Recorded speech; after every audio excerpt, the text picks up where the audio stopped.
دی black hole نے امیدوں کا مان رکھتے ہوئے انتھک پروپیگنڈا اور کاوش سے خود کو بدنام کرنے کی روایت کے تسلسل کو جس طرح برقرار رکھا ہے وہ قابل دید ہے۔ ایک کے بعد ایک لائیو پروگرامز میں بار بار ایسا تاثر دینے کی کوشش کی جاتی رہی ہے کہ جس موقف کا وہ دفاع کر رہے ہیں وہ درست ہے اور عوام بھی اس کے ساتھ ہے۔ تاہم ایک کے بعد ایک لائیو گیسٹ کالرز کے جن کو اس حوالے سے بلایا گیا تھا کہ وہ دی بلیک ہول کے نیریٹو کو سپورٹ کریں گے، انہوں نے اسی پروگرام کے اندر ان کے بیانیے کی تردید کر کے ان کی اس منصوبہ بندی کو ناکام بنا دیا، جس کے نتیجے میں یہ پروپیگنڈا ہر بار الٹا انہی کے خلاف چلا گیا۔ اسی حوالے سے کیسر احمد راجہ صاحب نے اپنی ایک حالیہ ویڈیو میں کچھ اس طرح سے تبصرہ کیا۔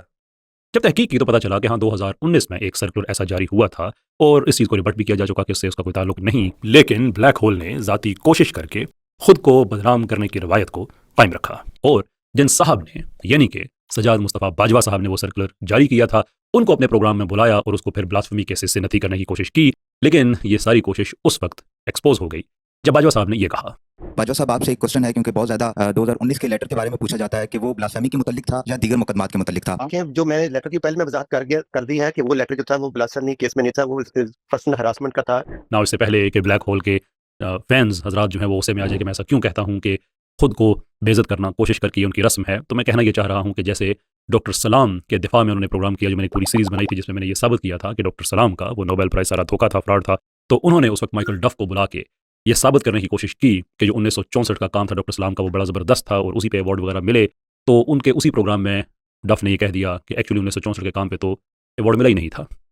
اس کے بعد کچھ عرصہ پہلے، کچھ دن پہلے I should say, us videos کی میں جو اگر آپ تاریخ دیکھیں جب بھی آپ سے یوٹیوب پہ دیکھیں گے یا کسی سوشل میڈیا پہ، تو کچھ دن پہلے اگر آپ جائیں واپس بلیک ہول پہ، جہاں پہ انہوں نے علماء کا، اسکالرز کا اور انجینئر کا ایک پروگرام کیا، جس میں انہوں نے یہ ثابت کرنے کی کوشش کی کہ فقہ میں تو اس طرح کی کوئی پرابلم ہے ہی نہیں، لیکن وہاں پہ سارے علماء نے، وہاں پہ امین شہیدی صاحب موجود تھے اور علماء موجود تھے، انہوں نے یہی بات کہی کہ اس کی سزا تو موت ہی بنتی ہے، یعنی دوبارہ انہوں نے محنت کر کے اپنے آپ کو بے عزت کرا دیا، اور یہ اس کی تیسری کیس تھی۔ آئی ووڈ امیجن کہ یہ سلسلہ جاری رہے گا۔ نظریہ کے نام پر حاصل کی جانے والی چند ریاستوں میں سے ایک ریاست پاکستان ہے، جس کا نظریہ اسلام پر مبنی ہے۔ اس میں کوئی دو رائے نہیں ہے کہ نظریہ اسلام پر حاصل کی جانے والی اس ریاست میں کسی بھی قسم کا نہ تو غیر اسلامی قانون بنانے کی اجازت دی جا سکتی ہے اور نہ ہی فحاشی اور عریانی پر مبنی کسی سرگرمی کو کرنے کی۔ اگر کسی انسان کو سیکولرزم، لبرلزم، فحاشی اور عریانی کا نظام چاہیے تو وہ ان ممالک میں چلا جائے جہاں ان سب مغلظات کی اجازت ہے۔ حالیہ دنوں میں پاکستان کے دارالحکومت اسلام آباد میں پبلک پلیسز پر ایک کے بعد ایک انتہائی غلیظ اور ادھ ننگے رقص پر مبنی کلپ وائرل ہوئے، جس نے پاکستان کے دینی اور باغیرت طبقات کو انتہائی غم و غصے میں مبتلا کر دیا ہے۔ اسی حوالے سے شعور میڈیا کی ایک ویڈیو سامنے آئی جس میں انہوں نے کچھ اسی حوالے سے بات چیت کی۔ فاحشاؤں کو، دیوسوں کو، ان کو قانونی آزادی حاصل ہے، ان کے لیے کوئی پابندی نہیں ہے، لیکن جیسا کہ کہا پہلے کہ ایسے نہیں چلے گا۔ یہ ملک لبرل سیکولر بے دین لوگوں نے نہ تو بنایا تھا اور نہ ہی وہ اس کے معاشرے کو مینیپولیٹ کرنے کا کوئی حق رکھتے ہیں، وہ نہیں بدل سکتے اسے۔ ان کے لیے ساری دنیا موجود ہے جہاں ننگے پن کو قانونی تحفظ اور آزادی حاصل ہے، وہ وہاں چلے جائیں۔ مسلمان معاشرے کے اسٹیک ہولڈرز مسلمان ہیں اور وہ رہیں گے۔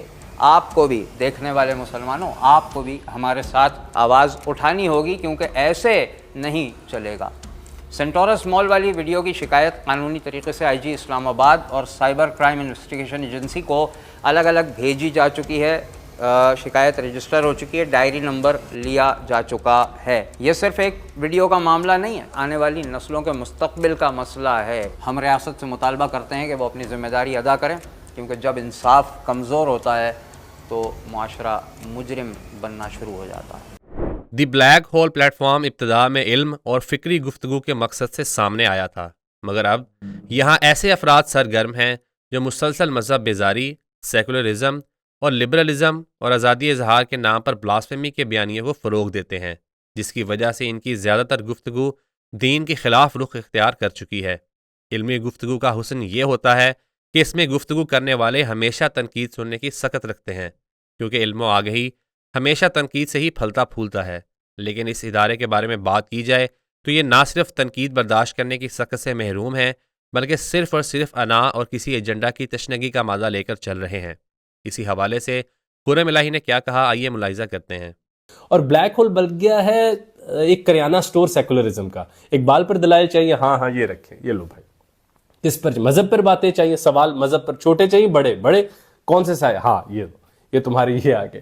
اور چھوٹے چھوٹے سوالات بچوں کے سر پہ رکھ کے ان کو چھابڑیوں پہ رکھ کے باہر نکال دیا، اور وہ لوگوں کے ساتھ بحث مباحثہ کرتے پھر رہے ہیں. اور حیرت کی بات ہے کہ آپ نے ان کو بتایا نہیں کہ دنیا کے کتنے کتنے بڑے لوگ، مذہبی لوگ تھے. اور افسوس کی بات ہے کہ بلیک ہول بڑی خوبصورت انداز میں شروع ہوئی تھی، لیکن کئی بڑی درسگاہیں دبستان وائرس لگنے سے خراب ہوئے اور آخرکار ختم ہو گئے. ایسے ہی مجھے لگتا ہے کہ بلیک ہول کے ساتھ ہوا کہ وہاں سائنس، فری تھنک، سیکولرزم کی بحث کی بجائے مذہب بیزار لوگ اکٹھے ہو گئے، کیونکہ ہم مذہب سے دور ہیں تو ہمیں سائنسدان بھی مانو. اوے فری تھنکرز ایسے نہیں ہوتے. فری تھنکرز تو 1000 دفعہ کسی نے غلط بات کی ہو، وہ 1001ویں دفعہ بولنے والے تو اپنا کان ادھار دیتا ہے، کیونکہ وہ ڈاگمیٹک نہیں ہوتا، اسے امید ہوتی ہے کہ وہ نئی بات کرے گا، میں نئی بات سنوں گا. ایک معروف صحافی جن کی اہلیہ اور بچے حالیہ اسرائیلی بمباری میں شہید ہو گئے تھے، حال ہی میں ان کی سوشل میڈیا وال پر پاکستان میں لیسبین اور گیئزم پر کام کرنے والے ڈاکٹر محرم معیز امان نے تبصرہ کیا، جس میں انہوں نے یہ کہا کہ یہ صحافی ڈیزرو کرتا تھا کہ اس صحافی کے بیوی اور بچے مر جائیں. کسی بھی سیاسی وابستگی یا نظریاتی اختلاف سے بالا تر ہو کر ایک انسان کے اہل خانہ کی شہادت پر اس نوعیت کا رد عمل اخلاقی دیوالیہ پن کی عکاسی کرتا ہے. اب اس بات میں کوئی دو رائے نہیں رہ گئی کہ انسانی حقوق، برداشت اور ہمدردی کا دعویٰ کرنے والے یہ مکروہ چہرے اپنے سینے میں جیفری ایپسٹن کا دل رکھتے ہیں. اسی حوالے سے ماریہ بی صاحبہ نے اپنے جذبات کا کچھ یوں اظہار کیا. یہ ہے ڈاکٹر معیز. آج مجھے بڑا غصہ چڑھا ہوا ہے. یہ ٹرانسجینڈر ایکٹیوسٹ ہیں اور والدہ کے الٹرا ساؤنڈ کی رپورٹ میں ان کو ڈاکٹر نے کہا تھا 8 بیکاز میں خود بھی بہت زمانہ گے رہی ہوں. I as a trans person am saying all of us are transgender, all of us are polygender. Not a woman, I'm a khusra. میں خواجہ سرا ہوں تو میرا شناختی کارڈ پہ بھی خواجہ سرا ہے. ہمیں پتا تھا آپ جھوٹ تو ہمیشہ بولتے ہیں، لیکن ایک لیول ہوتا ہے گرنے کا جہاں پر انسانیت ختم ہو جاتی ہے. آپ نے یہ لیول کراس کر لیا. آج ایک ایسے جرنلسٹ کو جن کے بچے شہید ہوئے ہیں غزہ کی جنوسائیڈ میں، ان کو یہ کہا کہ ان کے ساتھ جو بھی ہوا ہی ڈیزروڈ اٹ. ڈیزروڈ. جو مرضی ان کے اوپینین سے آپ ڈس ایگری کریں، لیکن آپ اگر ایک انسان کو جن کے بچے شہید ہوئے ہیں، جن کی فیملیز تباہ ہو گئی ہیں، جن کے گھر تباہ ہو گئے ہیں اس جنوسائیڈ میں، اگر آپ ان کو کہہ سکتے ہیں ڈیزروڈ، تو آپ کے اندر اتنی سی بھی ہیومینٹی نہیں ہے. یہ پورا ٹرانسجینڈر ایجنڈا جیسے ایپسٹین فائلز میں آپ کو نظر آیا ایک جھوٹ ہے، اور یہ سارے لوگ ایک ایجنڈا پہ کام کرتے ہیں. یہ ایجنڈا کس کا ہے؟ اسرائیل کا ہے. سب سے زیادہ فنڈنگ اور سب سے زیادہ اس کو سپورٹ کہاں سے ملی؟ آپ ایپسٹین فائلز میں پڑھ لیں. یہ سیکشول ڈیوینس کا ایجنڈا ان لوگوں کا ہے جو غزہ میں ہمارے بچوں کو شہید کر رہے ہیں، اور یہ ایجنڈا جھوٹ اور مکاری پہ بیسڈ ہے.